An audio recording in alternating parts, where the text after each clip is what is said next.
প্রত্যেকের বাবা মা আছে, তোমাদের বাবা আছে, আমার বাবা, কিন্তু বাবায় বাবা সব আছে। তোমাদের বাবারা কি করে? তোমাদের বাবা রাতে ঘুমায়, দিনে জাগে। আমার বাবা ঠিক তার উল্টো। আমার বাবা কি করে? দিনে ঘুমায়, রাতে জাগে। একটা কারণ আছে।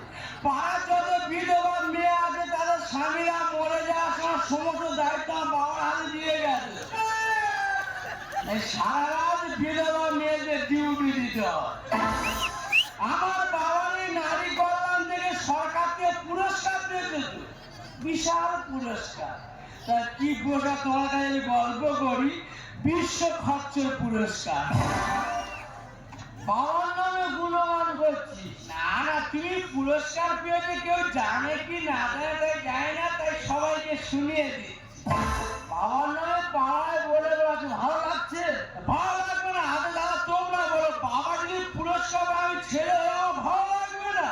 গর্ব বলে মনে হচ্ছে। দেখ বাবা, একটা কথা বলি, কি আমার বর্দা মরে যাওয়ার সময় বলে গেছে, হ্যাঁ তোর বৌদি জন্য চোখে চোখে রাখ। সেই বাবা দুপুর তেঁতুল গাছে উঠে বলে থাকে, সেই কথাটা পড়া বলেছি। না না, চোখে চোখে রাখতে বলেছে, চোখে চোখে তুলে নিতে বলেনি। দেখো, ইন্টারনেটের মাধ্যমে চলাফেরা করো না, শরীর তোমার উল্টো পাল্টা হয়ে যাবে। ঠিক আছে, রং লাইনে চলাফেরা করো, তাদের শরীরটা ভালো থাকবে। আমি কাজে চলে যাচ্ছি, সবে নতুন বিয়ে হলে, তুমি জানো তোমার বৌমা নতুন, হ্যাঁ হ্যাঁ, কাজের কিচ্ছু জানে না। যদি কোনো সমস্যা হয় তুমি গার্জেন তুমি ম্যানেজ করে নিও। আর ওইদিকে আমার শরীর চলে গেলে শাশুড়ি একা, আমি জামাই, আমি ছেলে। যদি আমার শাশুড়ির দিকে কোনো সমস্যা হয়, আচ্ছা তুমি বাবা আছে, একটু ম্যানেজ করে নিও।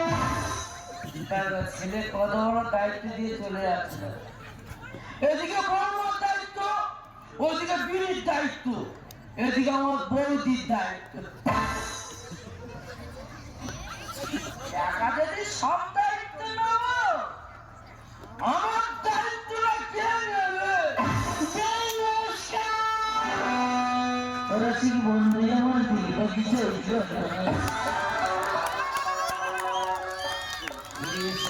বসে ফুলের মধু খাও।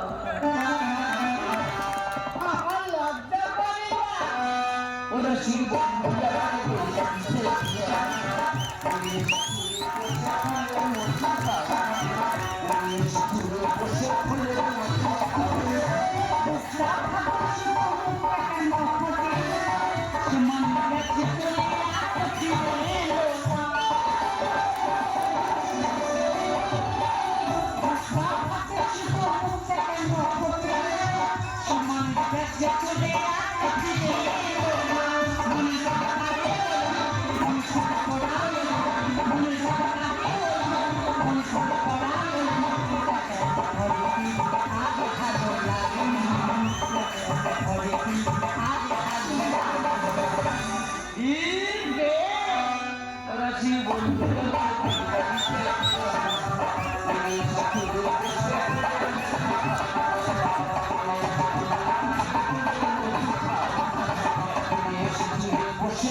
সেই চলে গেছ, আসার নাম তোমার